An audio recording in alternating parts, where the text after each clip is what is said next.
You are listening to Leaders and Legends, a podcast produced by Veteran Strategies and featuring conversations with fascinating and impactful men and women who have shaped our world, our communities, and our history.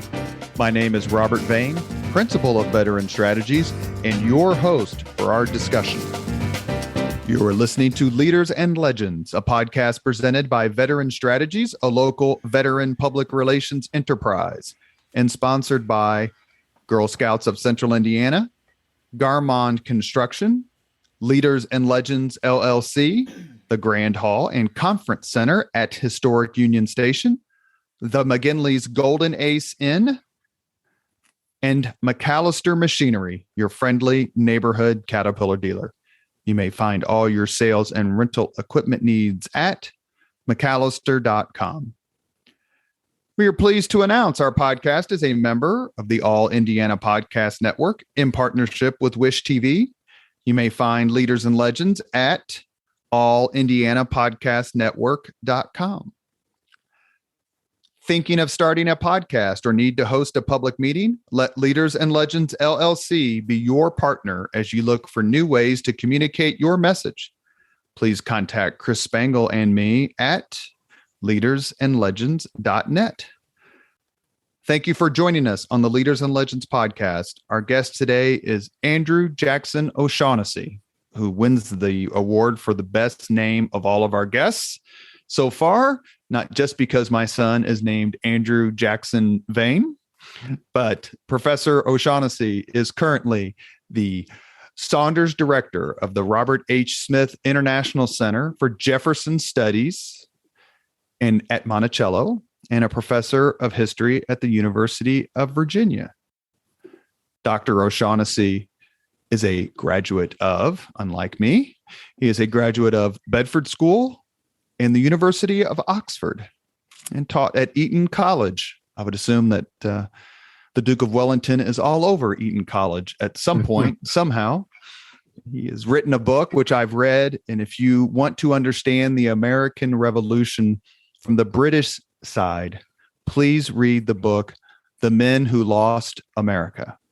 It's a comprehensive study of how the British fought not only the Americans, but also fought amongst themselves in the Revolutionary period.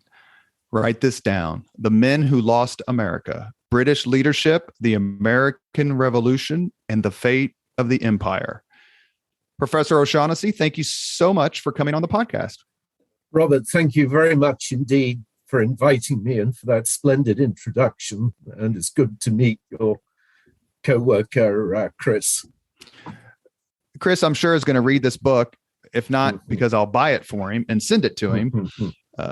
But please talk to us a little bit about why you decided to write a book that focuses on the British point of view and the British actions during this time period.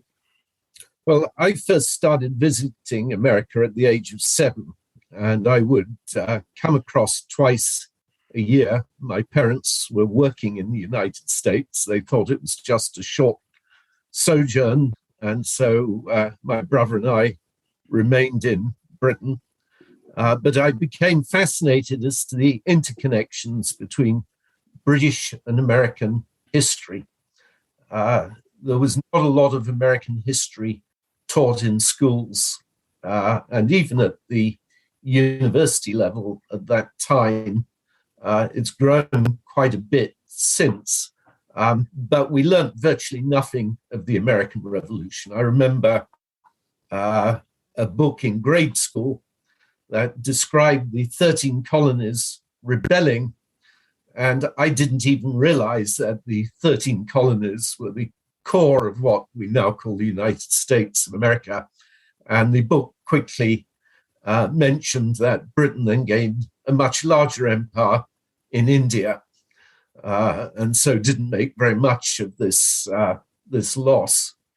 And I also felt, even as a child watching cartoons on television, I used to watch the Saturday morning cartoons on the TV while I was in the United States, that there was a sort of caricature of the British, and the way that they fought this war. And as I matured and read more, that sense became even stronger. You see it most in the movies. And when I give a talk, I often show a clip from a movie to show that the way the British are presented. The Patriot, the Mel Gibson movie, is a good one, where it shows Cornwallis much more worried about his dogs getting across than he is about his supplies. And he's wearing this wonderful uniform and keeps describing it as a horse blanket, and he's obsessed about getting it replaced. And I knew that the real Cornwallis was actually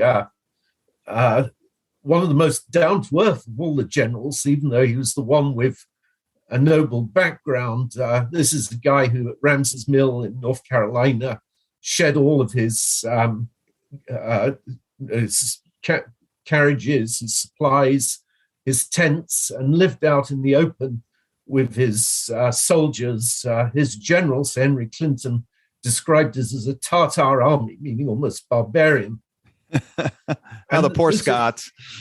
This is a man who had a sort of wanderlust and a dedication to the military all of his life. He'd been in the military since his early teens, and he was never really entirely satisfied with being at home, even though, like George Washington, he kept saying that what he really wanted to do was to be on his estates and semi-retired. And he died in action. He never left his posts. He later went on to be the Governor General of Ireland. He was nearly assassinated in Phoenix Park because he refused to have security guards and would go walking out in the park in Dublin at night time. He helped suppress the Great Irish Rebellion in 1798. He did 2 tours as Governor General in India, in which he died on the second period in which he served. There are 2 monuments for him in India, and he died a hero in Britain with a monument at St. Paul's. But even at the lower level, in popular history, you get caricatures. Barbara Tuchman did a book called The March of Folly. Right.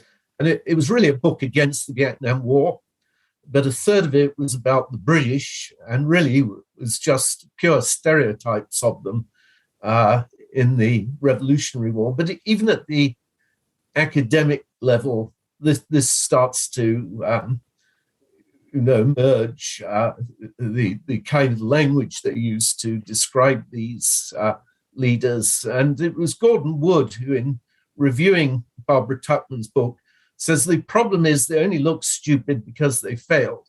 Right, that's right. And if they'd succeeded, they'd look good. And the real proof of that is several of the people I describe in this book went on to have major careers afterwards. I've mentioned Lord Cornwallis, but also Lord Richard Howe, who commanded the Navy while his brother commanded the Army, William Howe, in the early period of the war. Howe became Britain's leading naval hero, along with Rodney, who also is featured in this book, before Nelson. There are lots of pubs named after him. He's commemorated on mugs and tokens and coins. And the real story of this book is that, to some extent, if people do not have the resources they need, they can easily fail, regardless of their abilities. Sociologists call it being set up to fail. When you started out to write the book, and as you started doing your research, obviously you already had a strong foundation. What surprised you the most? What did you learn about one of the men in the book? And you're like, well, you know what?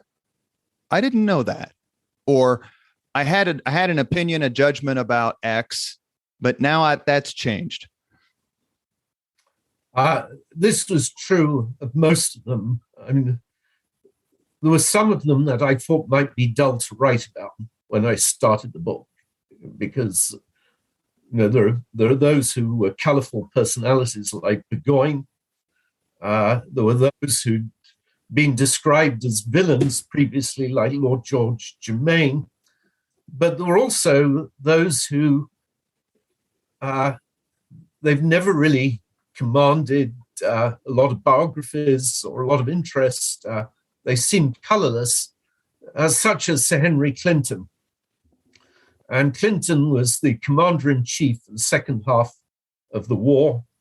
He replaced the Howe brothers.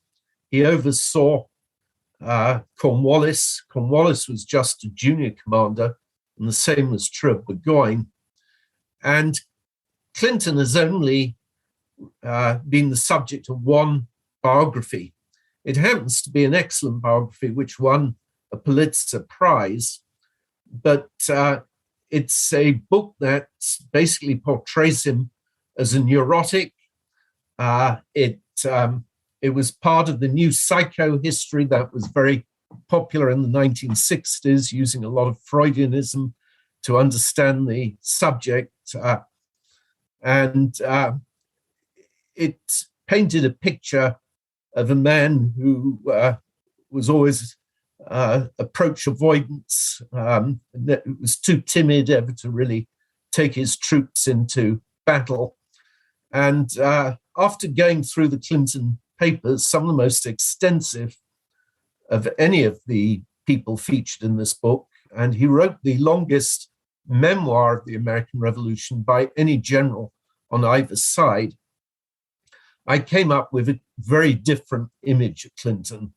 He was the most cerebral of all of the commanders, a highly educated man who would, after the war, go and meet Edward Gibbon out in Switzerland, who was just finishing his book on the decline and fall of the Roman Empire, a keen musician, but a real scholar of military strategy and military history. And he kept the most extensive set of notes on books about military affairs of any general or officer in the British Army during the 18th century. And as I read his letters, I realized this man better understood this war than anyone else. And he really put his finger on the issue of this war when he said, we need to win the hearts and minds of America. He understood ultimately it was a war of hearts and minds, and you had to win the propaganda war. You had to win the love of the people. It could not just be achieved by coercion. He also understood something else, which was very important, that the key to, beyond actual loyalties of the population, the other great key to this war would be the navies, and especially the French Navy. He recognized that the British could have been defeated much earlier in the war by a more successful alignment of the Continental Army and the French Navy, such as D'Estaing off Rhode Island, in the early period of French involvement, or even in Georgia, when the French and Continental Army tried to remove the British from Savannah. He could see that a British army could be cut off by sea and then basically strangled by the Continental Army, which is exactly what happened to Cornwallis at Yorktown. And so Clinton, I joke, was indeed a neurotic person, but as the saying goes, he had much to be neurotic about. And he was aware when he took the position that he was being handed a poisoned chalice.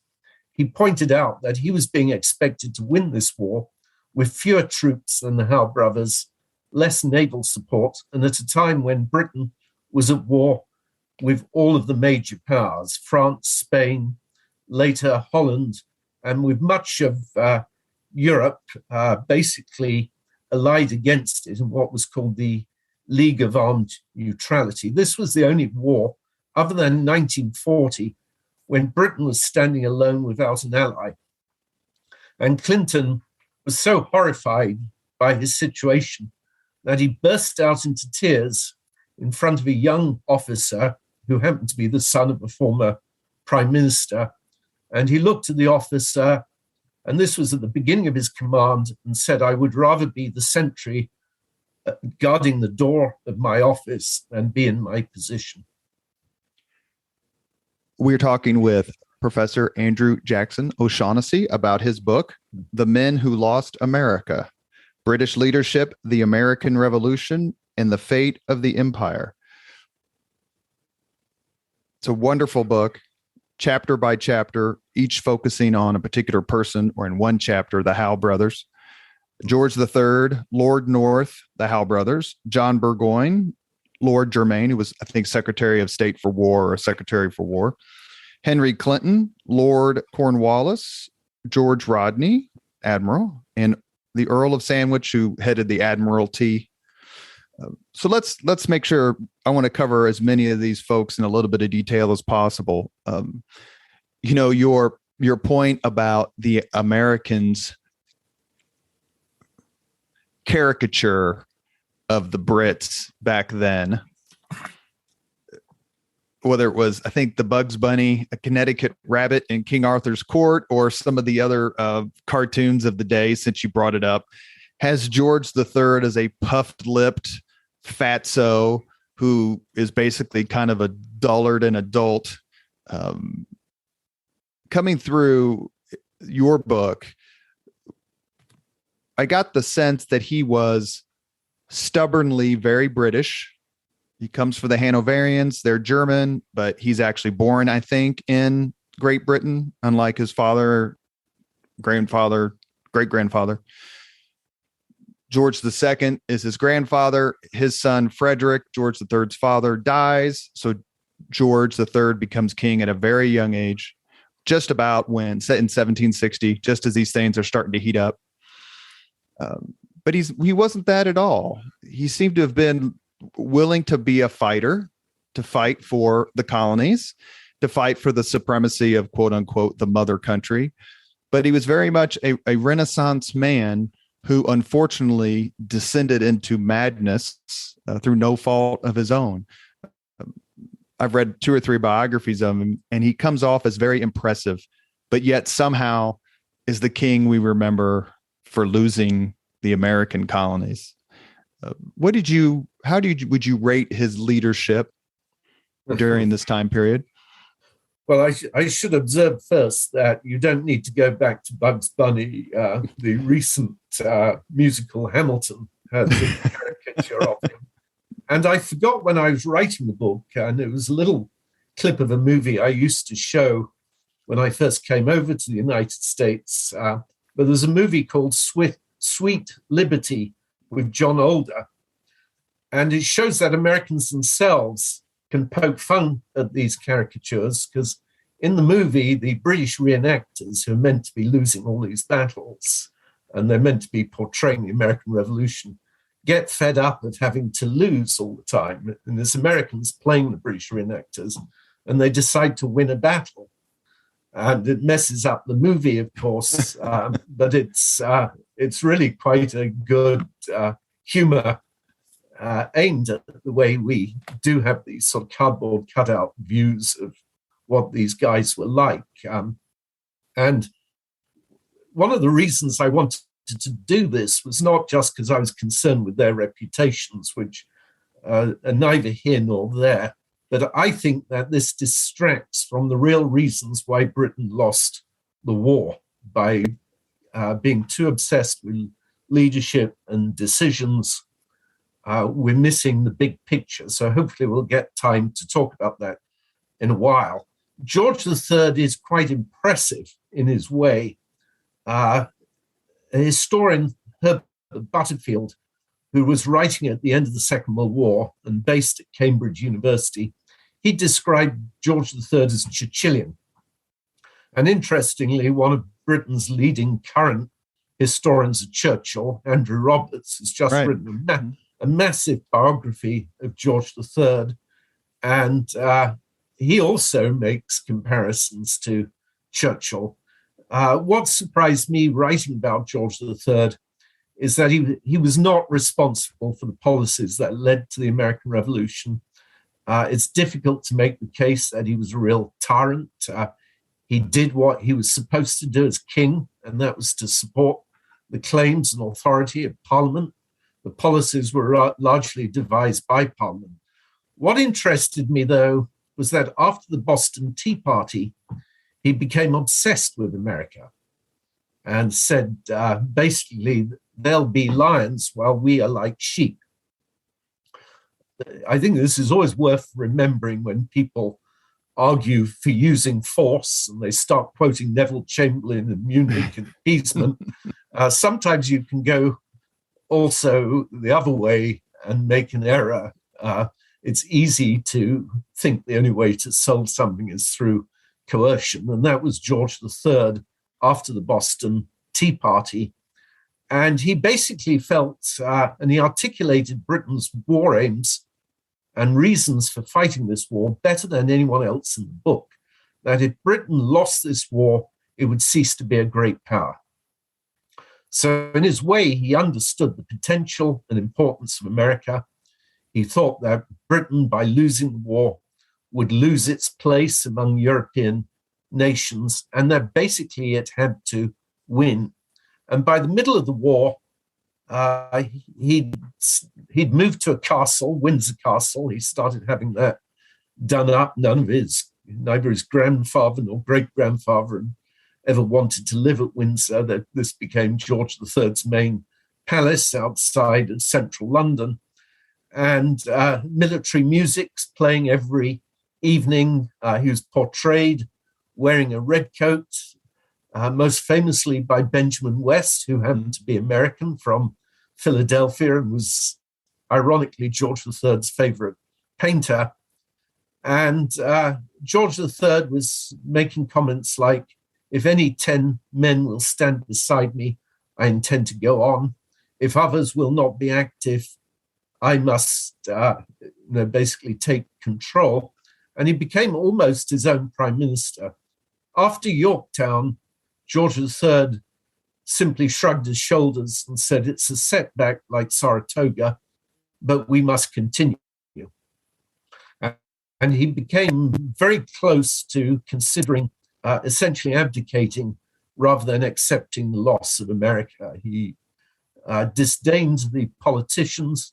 There's a marvelous document in the Huntington Library in California in which it's George III's speech to recognize the peace and the independence of the United States. And he crosses out the word independence and puts separation, as though somehow this is going to be temporary. So George III, as you mentioned, and comes through in your book, thinks the loss of the colonies would demote Britain to a second-rate power or knock it off its preeminent pedestal. In that sense, however, though, wasn't George III wrong? Yes. And in fact, Tom Paine was far more perceptive when he said that after the revolution, Britain and America would be doing more trade with each other than before the American Revolution. And for a long time after the American Revolution, America, to some extent, was a satellite of Britain. It's one of the things that obsessed Thomas Jefferson, who disliked it. Hamilton, of course, was famously more happy to return, as was Washington, to a close relationship with Britain. And of course, by the time of Churchill was arguing that essentially it was part of a great alliance, the English-speaking peoples, and that America was a source of British strength. I'm going to mangle this quote, so forgive me. I think I'm going to get maybe right. Otto von Bismarck, the German chancellor had said the most important fact in world relations, the most important element in world relations is the fact that the Americans and the British speak the same language. I think. Go ahead. Yeah, I think France has been regretting not winning the 7 Years' War. Well, that's actually where you led me exactly where I was going, because if you look at the War of the Spanish Succession, the 7 Years' War, that's 1756 to 1763. Then you have the wars against Napoleon, where Britain ends up victorious. I mean, even if you want to push it out to the somewhat farcical Crimean War, where France and Britain take on Russia, I mean, Britain really did have this run of amazing victories in battles and conflicts, in trade, in the acquisition of territories. I mean, you could even include, I think it's called the Asiento, the slave trade that they received the rights to. And so there's this shock of they lose a war that they certainly, you could say, could or should have won. How did the Brits, the leadership, the men you write about in your book, handle this loss? Because it was basically unprecedented. It was. And the difficulty for them was that they weren't losing to some great European power. And there is a story told by French officers at Yorktown that obviously Cornwallis did not appear for the surrender ceremony. He delegated it to an Irish Lieutenant Major General O'Hara, Charles O'Hara. Cornwallis claimed to be ill, and O'Hara supposedly tried to surrender the sword to the French generals, Rochambeau, rather than to George Washington, as if this was a French victory, not an American victory. And Rochambeau go to Washington, and Washington, who no doubt felt snubbed, made him surrender to a subordinate who the British themselves had defeated at Charleston, South Carolina, and had refused to give full honors of war. In other words, they did not like this idea that they'd been defeated by people who they had earlier suggested would run at the sound of the first gun. And lots of outrageous statements made in Parliament in 1775. There's one parliamentarian MP called Grant who said that an army of 5,000 would just march from the north of America to the south, and the population would part like the sea. Lord Sandwich, the head of the Admiralty, said at last one broadside from a British naval ship would cow the population. So it was humiliating. But the only person who really continued to think about it in Britain's loss was Sir Henry Clinton.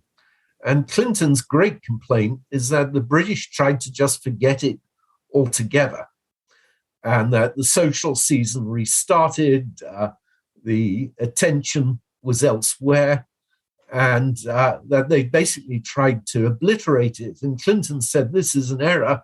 There will be another war between Britain and America. We need to think about this. And he also warned that America would have huge ambitions in taking the entire rest of the continent. And he was even suggesting it would ultimately want to take South America and the Caribbean, and that this was a great power in the making, and Britain needed to be worried about it. And of course, America has supplanted Britain, but it was probably the most successful transition of power from one great empire to another great nation, and largely because of this shared language, shared values, and political system and legal systems that made that possible. You are listening to Leaders and Legends, a podcast presented by Veteran Strategies, a local veteran public relations enterprise, and sponsored by Girl Scouts of Central Indiana, Garmon Construction, Leaders and Legends LLC, the Grand Hall and Conference Center at Historic Union Station, the McGinley's Golden Ace Inn, and McAllister Machinery, your friendly neighborhood Caterpillar dealer. Our guest is historian and professor of history at the University of Virginia, Andrew O'Shaughnessy, who is also the Saunders Director of the Robert H. Smith International Center for Jefferson Studies at Monticello. I was just actually at this particular spot in the fall. So I want to ask you about it because it's mentioned in your book a few times, and it's really mentioned quite a bit as almost I don't want to say a determining factor, but certainly maybe a lingering factor when it comes to British generalship.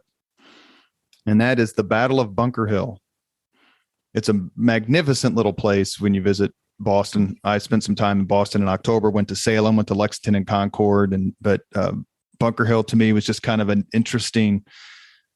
most interesting part of it as a history buff because of how prominent the battles seem to have been in the minds of British generals who were there and who stayed in America to command British troops afterward. I think the battles, is it June 1775? Is that right? Correct. Yes. And so talk about the Battle of Bunker Hill, what happened and how it affected the mindset, the mentality of some of the British generals you profile in your book.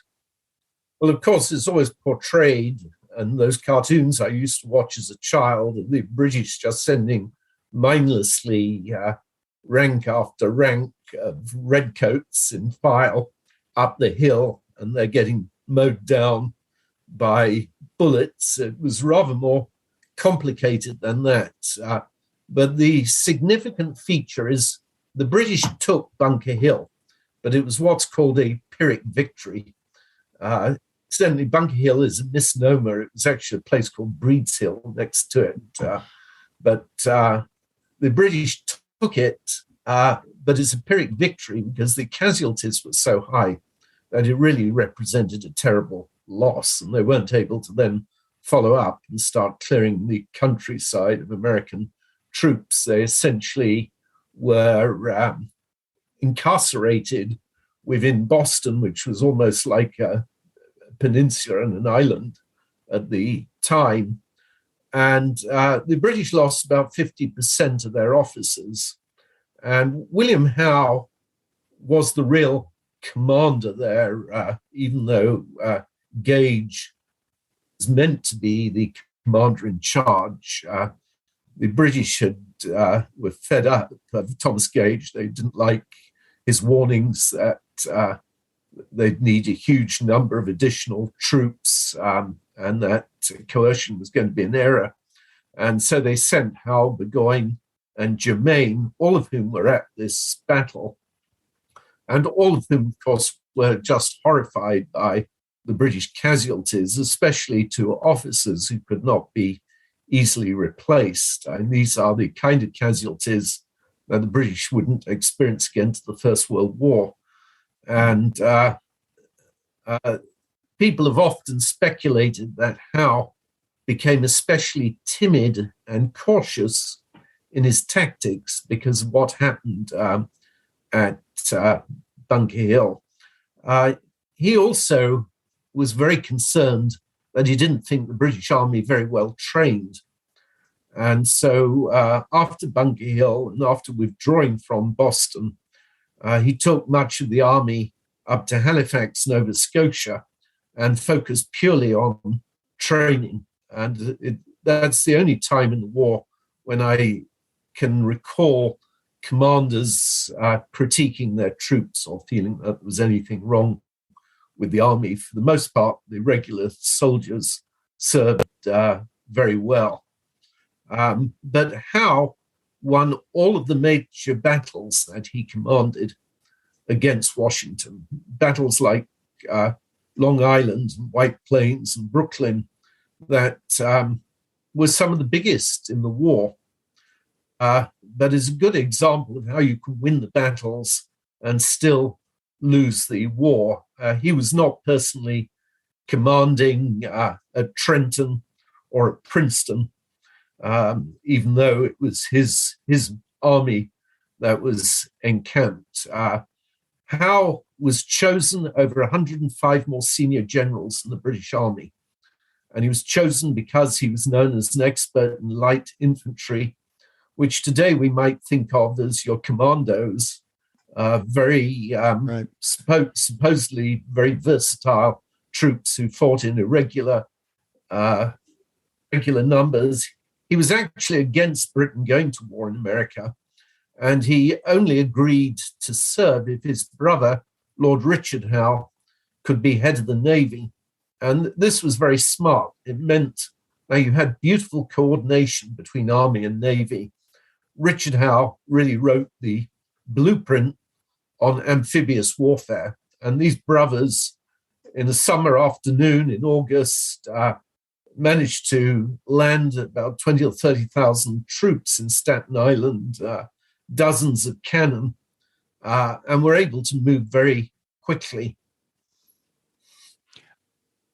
Did Howe, you mentioned this a few minutes ago, so I want to go back to it. It seems to me in all of my readings about the war that if the British were going to win, their best chance was 75, 76, when Howe's chasing Washington, and Washington makes some grievous tactical and strategic errors. That was the opportunity for the British to win, which seems almost counterintuitive because you would figure that in a longer war, a harder slog, the country with more resources and more relative power would be like, we'll play it out all day because I've got all the money and all the ships and plenty of troops. But really it was, and correct me please if you think I'm wrong, Howe had the chance to end the war long before the British eventually lost, and he didn't. Right. I mean, that is the standard view of most military historians. If the British could have won it, it needed to be won by a knockdown blow right at the start. And ironically, the person who was overseeing all of the strategy for this war, Lord George Germain back in London, he recognized that. And so he's terribly disappointed that Howe wasn't more assertive. One historian once suggested if you'd reversed the British commanders and had Cornwallis at the very beginning, the outcome might have been different. The irony about Cornwallis and Burgoyne is they were reckless. They took real risks of the kinds that people would argue Howe should have taken. But they are also an indication of why Howe didn't take risks, because those are the two guys who helped lose the war for Britain at Saratoga and Yorktown. In other words, Howe recognized he wasn't going to get reinforcements.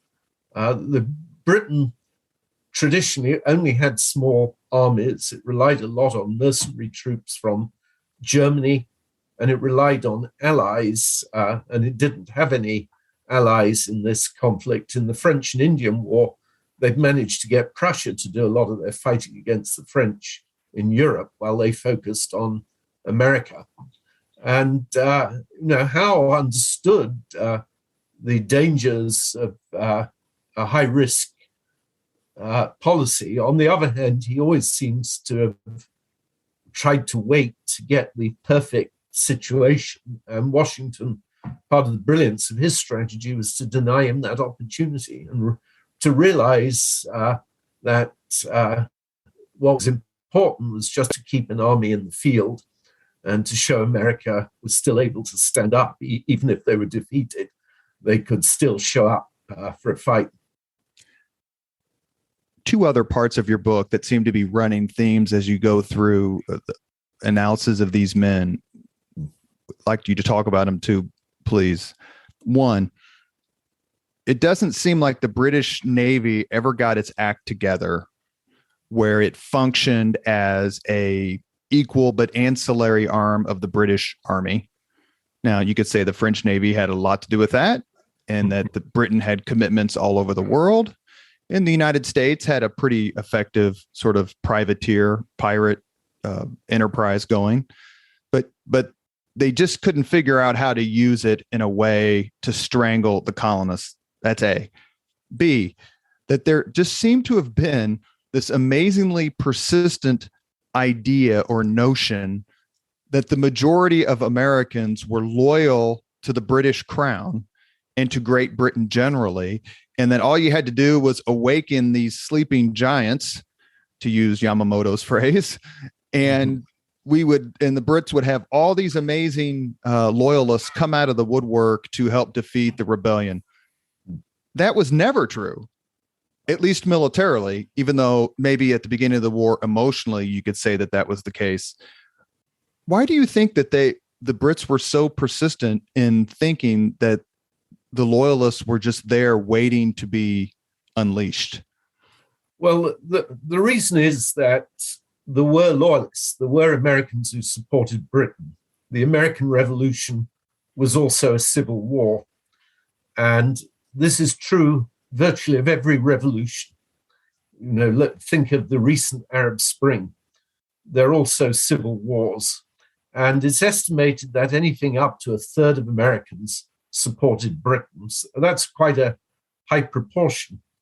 And then, of course, there were a lot of Americans who were neutral, but who the British thought could potentially come on their side. And part of the problem was that the British were not talking to patriots, they were talking to loyalists. And the loyalists were assuring them that the majority of Americans really supported Britain and were just being intimidated by the patriots. And the patriots did use extreme methods, including tarring and feathering, even killing and stripping people of their property to make them support the cause. The patriots had a conscript army, which the British never had to do. And the British army was voluntary for the most part. Only briefly in the war did they try to get conscripts. And you got American loyalists like Joseph Galloway, who was one of the leading politicians in Philadelphia at the time of the First Continental Congress.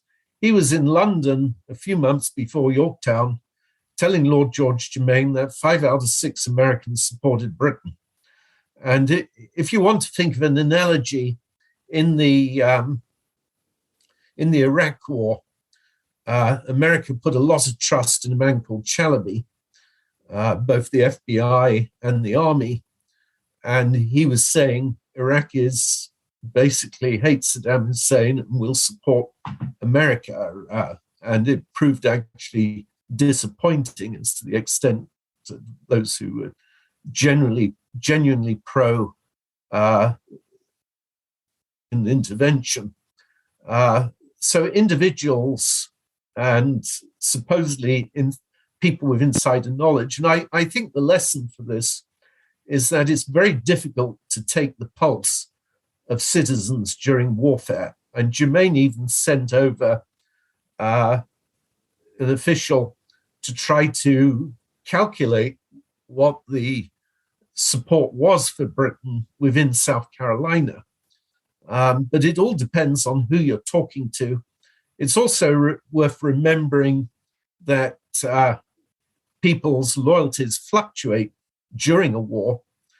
And of course, the defeat of the British and the presence of the British Army actually alienated potential support. But essentially, I always feel the British had lost even before the first battle, because the Patriots gained control of all of the assemblies, the militia, the law courts, and the Loyalists were on the defensive and were isolated and subject to penalties before a single British soldier had appeared in the area. And how helpful was it, or how detrimental was it, to the Loyalist cause, in that they did not have a one or a troika maybe of leaders, whereas the Patriots had Washington and John Adams and Thomas Jefferson and John Hancock and Thomas Paine, and the list goes on, right? We could say Alexander Hamilton, Joseph Warren, who dies at Bunker Hill, but the Patriots had a leadership clique, and it doesn't seem that the Loyalists did. So they had no one person to rally around, unless that one person was George III, and that would seem relatively distant. So, there were some impressive loyalist leaders. Thomas Brown, for example, was really on a par with Francis Marion in his, the kind of jungle warfare. He was fighting down in Georgia and Florida and even in the Bahamas. But you're right, you don't have a leader of prominence who can unite the movement. And it didn't help that the British really didn't like using loyalist troops. The British Army had the professional hubris of modern day professionals, and they disliked working with untrained military. And in defense of them, it should be said that George Washington was the same. The person who really understood the value of militia and these unconventional troops was Nathaniel Greene in the South. And he was forced to, along with Daniel Morgan, they were forced to appreciate it because they just didn't have enough regular troops. And so they had to rely on militia and loyal and patriot bands of different kinds to help the conventional army behind the scenes. The British really never had the desire to do that. They were never willing to give these people equal rank in the British Army and to sort of recognize them in any serious way. They were similar with using the Germans, even though the Germans were professional troops. The British Army looked down upon them. And so there was a lot of hubris there and a failure to really recognize that it was true that whether it was loyalists or patriot militia, these people were not good against bayonets and in conventional warfare. The way they needed to be used was as supplements to the army, to cut supply lines, to attack your enemy's supplies, and help cow people in the countryside, and to broaden the extent of loyalist control in the western areas. You are listening to the Leaders and Legends podcast. Our guest is Professor Andrew Jackson O'Shaughnessy, who wrote The Men Who Lost America, British Leadership, the American Revolution, and the Fate of the Empire. I think I have this correct, in which John Stuart Mill said that the Battle of Marathon was the most important battle in the history of England. Is the Battle of Saratoga the most important battle in the history of the United States? I think there's a very strong case for that. And it's interesting that of all the generals who command biographies, John Burgoyne is the most popular figure for Americans to write about, not Cornwallis. There is a new biography just come out of Cornwallis by Richard Middleton. But Burgoyne, there aren't that many Cornwallis biographies. There are a lot of Burgoyne, and that's because of Americans' interest in this battle. And it's largely due to the fact that it's an entirely American victory. And it's the victory, too, that essentially paved the way for the French to come into the war. It proved that the American Revolution might indeed succeed and help to persuade the French to come out of the shadows where they've been giving military supplies and support, and to enter the war in a formal alliance with the United States. So we're talking about the Battle of Saratoga, which is fought in September and October 1777. It's a beautiful battlefield. I'm sure you visited it. I visited it about 15, 20 years ago. It's right by, real close to West Point, upstate New York. It's actually very well done. It's two separate battles in 2 separate months, and it's not as complicated as some of the other battlefields that I've been to, where it's not like a 1 or 2 day affair and it all happens in the same spot. They do a great job of the presentation. But is it fair to say that aside from what actually happened on the battlefield, where Benedict Arnold is really the victor, I would say. And a lot of people say that, as opposed to Horatio Gates, who was the American commander. Is it fair to say that the Battle of Saratoga should never have been fought at Saratoga, and certainly should not have been the scene of an American victory? And if that is true, why did that happen? Why was the United States and the American army in a position to bag an entire British army so early in the war? Well, this is perhaps one occasion where the decisions of British general were critical. John Burgoyne had promised the British government that he could march down from Canada with an army and reach Albany in New York and meet up with the forces of Sir William Howe. And initially it went very well. He captured Fort Ticonderoga, which was really regarded as the great fortress of that hemisphere. And as far as Burgoyne was concerned, and the British, capturing that fortress gave them control of upper New York State, because they believed that most of New York was filled with loyalists, and that it would be basically a cakewalk from Fort Ticonderoga down to Albany. They really hadn't looked at the geography and the problems of the river systems and the terrain. And certainly as the American army retreated from Ticonderoga, they put lots of obstacles in where Burgoyne. They created, they felled trees, and then Burgoyne was held up by his German mercenaries who were still wearing their cavalry outfits and long boots and sabers and equipment that just wasn't good for this kind of terrain. Part of his army was hit, the German mercenaries at Hubberton, and a very important skirmish, much like Cornwallis's at King's Mountain.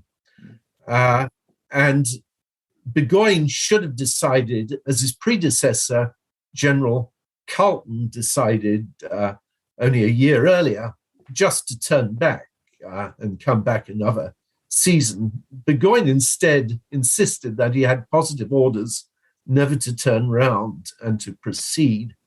And Burgoyne, by background, was a gambler, and this seems to have been his gambling instincts. By the time he got to Saratoga, which, as you rightly say, is a several-day battle, and fought in a number of different places, including Freeman's Farm, and nowhere was it fought in modern-day Saratoga. But it's a beautiful location next to the Hudson River with marvelous vistas. Burgoyne suddenly found himself outnumbered by 5-1.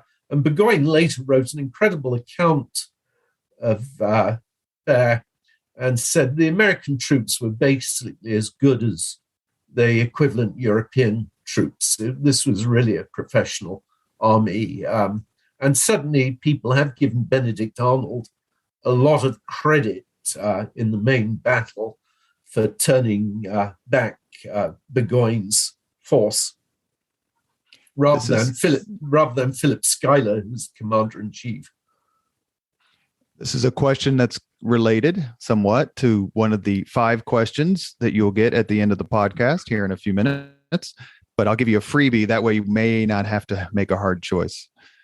If you could be there and witness any event during the American Revolution, which event would you choose? I mean, I of course love political history, even though this is military. But in this book, I deliberately chose to look at both political and military figures. I would have loved to have witnessed the Declaration of Independence and some of the great moments in Congress.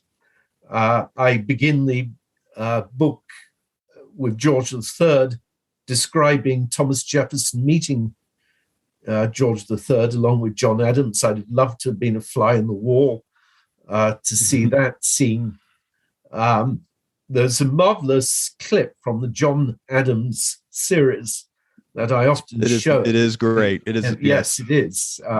And that is when just Adams alone was first presented, and found it very difficult just to say I'm representing the United States of America, and was incredibly nervous by his own account.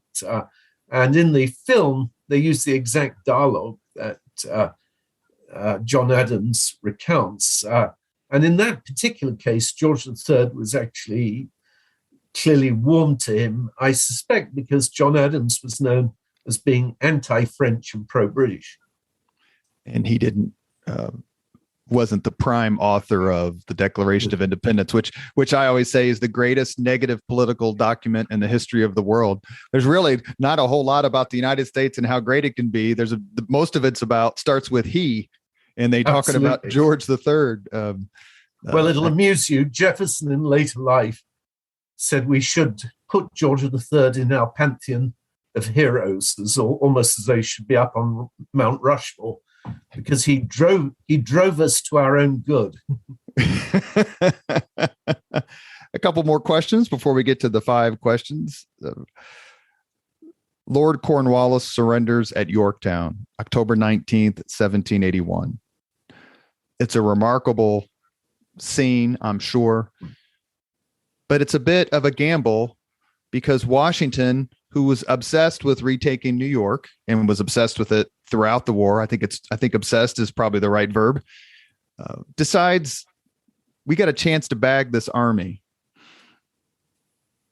The fact that it happened how it did with a French naval victory off the battle of the Virginia Capes, it seems, I'm not going to say preordained, but every single thing had to happen right for the Americans and the French, quite frankly, to win that siege, to surrender of Cornwallis's army. How did everything seem to go right, and thus the end of the war? It's very remarkable, and it really is a case of a lot of last-minute improvisation. Now, this was not part of some great grand strategy, even though it was a brilliant operation. Both George Washington and Sir Henry Clinton thought that the final battle would be for New York, and Clinton was obsessed that Washington intended to attack his army at Manhattan, and therefore Clinton took far too long to realize that Washington had been persuaded by both the French Admiral de Grasse and the French General Rochambeau to leave New York and march south to go to Williamsburg and then Yorktown, and to try and cut off Cornwallis, who was commanding essentially an expeditionary force of the British, not the main force based in the south. Washington did the maneuver brilliantly. They managed to persuade Clinton that they were still camped around New York, leaving campfires burning and using lots of deceptive methods, which Washington was very skilled. I think one of the great heroes of this story is Admiral de Grasse, the French naval commander, who had come over from France, and much of his fleet had been undetected by the British. They'd failed to realize how large it was, and he disobeyed his orders. He was meant to split his fleet up, send half of it back with the French sugar from Saint-Domingue and French islands like Martinique and Guadeloupe.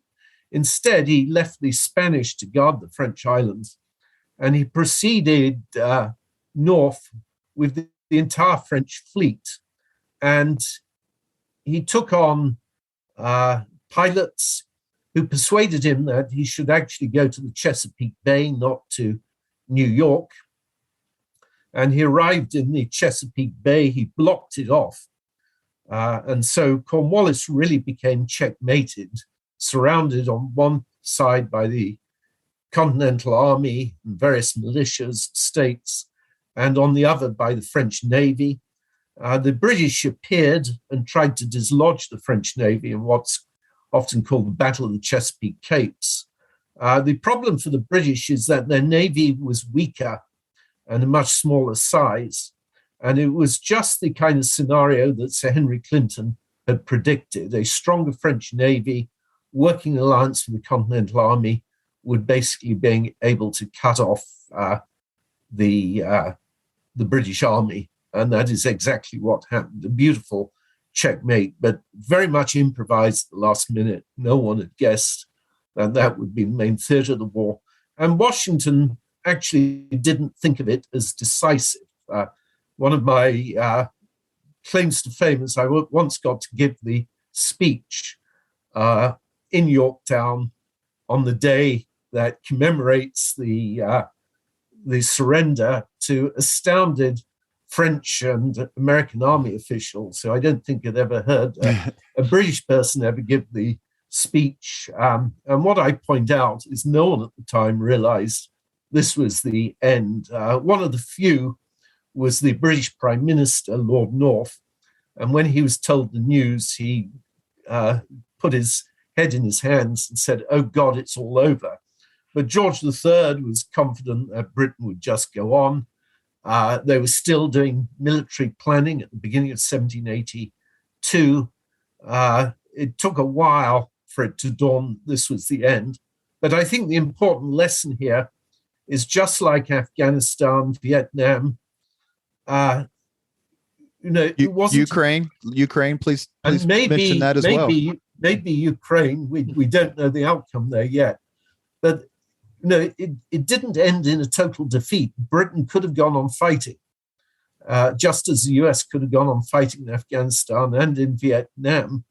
What really changes is opinion and the willingness of a country to keep making sacrifices and ultimately they make a decision that the cost is too high and that this just isn't worth fighting. And so what changed after Yorktown was opinion in Parliament. Even the military members of Parliament were voting against extending this war, and Lord North took the decision in March of 1782 basically to resign. And with North gone, George III was unable to find a prime minister who was willing to continue this war.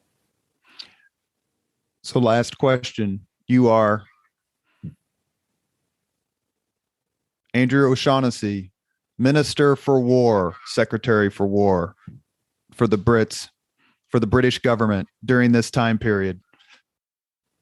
Could you have cobbled together the army and the strategy that could have defeated the Americans? And if so, what would you have done? Well, I think ironically, and one of the reasons I wrote this book is that I knew the descendant of Lord George Germain, who was the main architect of the war in Britain. His official title was Secretary of State for America. But he was in many ways strung by the fact that he didn't have absolute control over the army or navy. He had to work with colleagues to get their assent and cooperation. But Germain did have the right idea that in order to win this war, you sent over more troops than even the commanders had asked for. So he managed to get about 50,000 troops into America in 1776. There were already 20,000 there. He sent another 30,000 across. It was a huge logistics feat. He had a staff of only 25. It required every merchant ship in the British Navy and all the small-sized naval ships.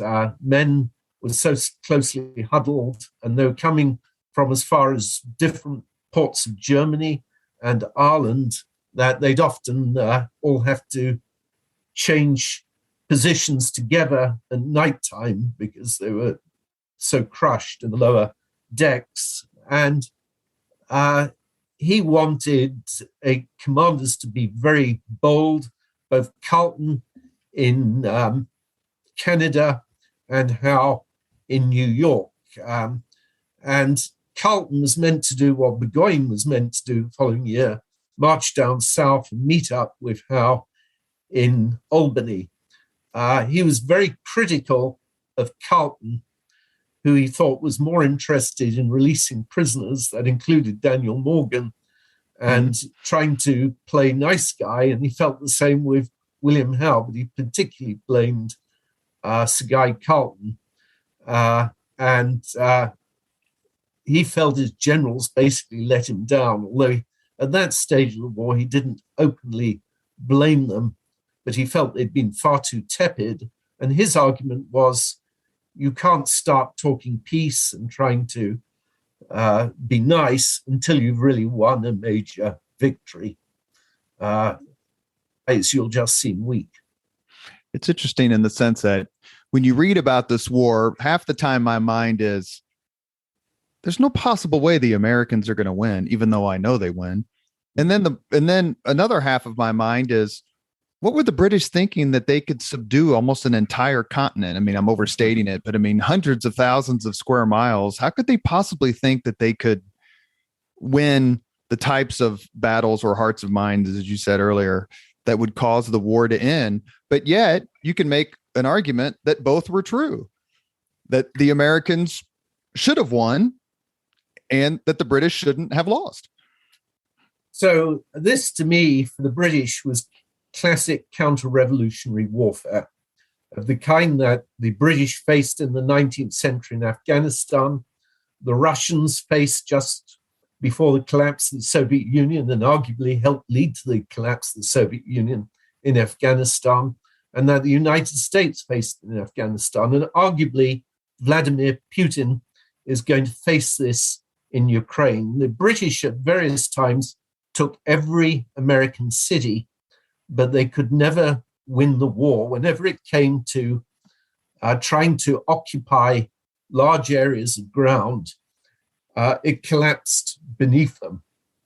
And they could not, a great case is the South. In 1780, Clinton took Charleston, and then Cornwallis defeated the Continental Army in the South against the general who so successfully commanded at Saratoga at the Battle of Camden. And it looked as though it was then a free run for the British from South Carolina into Virginia. But as we know it all collapsed even without the Continental Army present. And this is the key. The key in counter-revolutionary warfare is surely, firstly, to have a lot of support. So that was even though some people say the Patriots only had a third of the support of the country, in practice, it always seems when push came to shove, an awful lot of Patriots appeared. When Cornwallis crossed over from Canada, he outnumbered his counterparts 2-1. When he gets to Saratoga, he's outnumbered 4 or 5-1. And he says people appeared from nowhere, from the Hampshire Grants, where he didn't even know there were people. And the same happens at Yorktown. The other big factor is foreign aid and getting foreign support. Piers Mackesy, who'd written the most detailed encyclopedic account of the British side of the American Revolution in the 1960s, he argued the British could have won. But the example he gives is the British success in Malaysia post the Second World War in the late 1950s. The thing about the British in Malaysia, it was like in Vietnam. The British did succeed, but the big difference from Vietnam is it was just an ethnic minority of the population, Chinese, who had risen up against the British, and they got no foreign support. Other communist countries were not helping them. And even so, it took the British several years and the most ruthless tactics. And this is the other thing with counter-revolutionary warfare. You really almost have to be willing to countenance Nazi-type tactics, which, of course, come at a great political cost to try and terrify the population into be subduing. And the British generals and American generals were very concerned with this war not becoming uncivilized. It did at moments. Things got very out of hand. But on both sides, there was a fear that this could just descend into anarchy. And fortunately, there was a certain humanity in the leadership on either side. We have reached the point in the Leaders and Legends podcast where we ask the same 5 questions of all of our guests. I'm sorry we didn't get a chance to talk about the Battle of Cowpens, which is my all-time favorite battle in all of world history. Maybe another time, but I want to get to the 5 questions. Professor O'Shaughnessy, are you ready? Yes. What was your first job? So actually, my first job was teaching at Lincoln College, Oxford. I was still a graduate student, and I taught there as a lecturer for 1 year while finishing my doctorate. And then my first real job after getting credentialed was to teach at Eton College, which you mentioned in your opening. This was the school where a third of the people in this book were educated. And indeed, the current British Prime Minister, Boris Johnson, and his predecessor, David Cameron. When I was born, there was also an old Etonian as Prime Minister, Harold Macmillan. And people said at the time, this will be the last old Etonian Prime Minister. Britain is democratizing. It can no longer be possible that half our prime ministers have come from one school. It's a very remarkable school with its own museum of Egyptology and a wonderful ancient chapel that's affiliated with King's College Chapel in Cambridge. It was used as the backdrop in the movie Chariots of Fire. What was your first concert? The first real concert that I attended, and I remember this very well, was Carmen, George Bizet's Carmen. Mm-hmm. And I went up to it with 2 other pupils from school, one of whom was American and was somewhat exotic because he'd come over. He was part Spanish, part American. And he just joined in the junior high school. And he had his father lived in London, and they used to go to the opera a lot. And it happened to be one that was being filmed by the BBC, and we managed to get a ticket at the last moment. Number 3, if you could suggest any book for someone to read, which book would you choose? I'm very fond of Alex de Tocqueville's Democracy in America. It's one of the most insightful books about America and democracy ever written. It was actually a book written in 2 volumes. And in some ways, I'd recommend, instead of reading the 2 volumes, reading a synopsis of it by an academic historian. But he's got some marvelous chapters there. It was de Tocqueville who sort of coined the phrase tyranny of the majority. And he was both excited about democracy. He saw America as a laboratory of the future, but he also saw the dangers inherent in democracy and the problems of democracy. And he also realized that as each country democratized, it would become more like America. And a lot of the features that we say are American are really the features of democratic peoples. Question number 4. If you could witness any event in history, so you've already done your American Revolutionary War answer, so you get everything else. If you could witness any event in history, be there in person as it happens, which event would you choose? Well, having spent so much time on the early American history, and having spent the last 13 years running a Jefferson Institute, I would love to have actually met him and to have seen him in action. I've just written a book, The Illimitable Freedom of the Human Mind, Thomas Jefferson's Idea of a University. And it's the best documented period of his life between the age of 73 and 83. He created the university. And he'd invite all the students on a Sunday evening in groups of 3 to 7. And I would love to have been part of one of those groups. We do fortunately have some rich descriptions of those evenings by students who are talking about it still after the Civil War. And you think Thomas Jefferson would be okay with a Brit running his institution? He might be. And when he opened the university, 5 of the first 8 professors were British. And he said, he tried to get the best people from Harvard. And when they turned him down, he said, I'm not going to have the hand-me-downs at other American universities. And he wanted the best of the best. And it was the most expensive project after the Erie Canal and the building in Washington, D.C.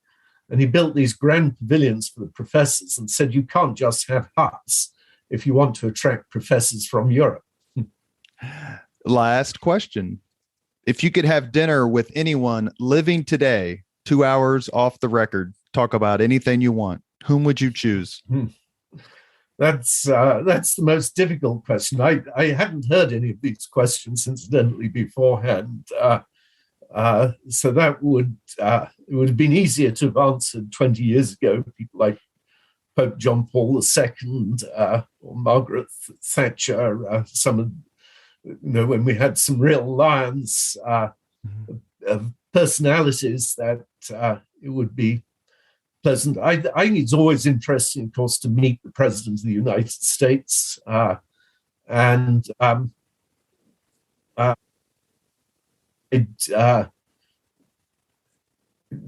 probably I'd be more interested in that conversation than most of the European leaders currently. I was at college with Boris Johnson, and so I know he was a fun personality, and one could certainly have a convivial evening with him.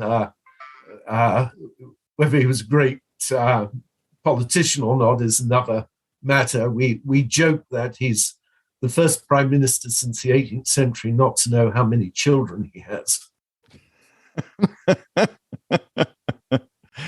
You have been listening to Leaders and Legends, a podcast presented by Veteran Strategies, a local veteran public relations enterprise, and sponsored by Girl Scouts of Central Indiana, Garmong Construction, Leaders and Legends LLC, the Grand Hall and Conference Center at Historic Union Station, the McGinley's Golden Ace Inn, and McAllister Machinery, your friendly neighborhood Caterpillar dealer. Our guest has been Professor Andrew Jackson O'Shaughnessy, author of The Men Who Lost America, British Leadership, the American Revolution, and the Fate of the Empire. Professor O'Shaughnessy, thank you so much for coming on the Leaders and Legends podcast. I learned a lot from reading your book. It's a terrific read, and I really appreciate your time. Robert, this has been my pleasure, and I'm going to catch up on many more of your Leaders and Legends past episodes. Thank you very much indeed. Thank you very much for listening to Leaders and Legends, brought to you by Veteran Strategies Incorporated. If you want to contact us about this program or our menu of public relations services, please send us an email at robert@veteranstrategies.com. That's robert@veteranstrategies.com.